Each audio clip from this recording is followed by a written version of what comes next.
জামাত চলাকালীন অবস্থায় মুসল্লির অজু ছুটে গেলে তখন কি করবে?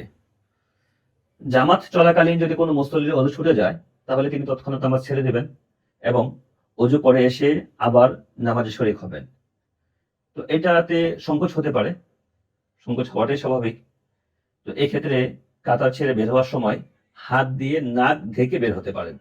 কেউ দেখলে মনে করবে হয়তো তার নাক থেকে রক্ত ঝরছে। এখন প্রশ্ন হলো, তিনি কিভাবে মসজিদ থেকে বের হবেন? যদি তিনি কাতারের শেষ কাতারে যদি থাকেন, তার পেছনে জায়গা আছে মসজিদ থেকে বের হয়ে যাওয়ার মতো, তাহলে তো কোনো কথা নেই, স্বাভাবিক তিনি বের হয়ে যেতে পারবেন।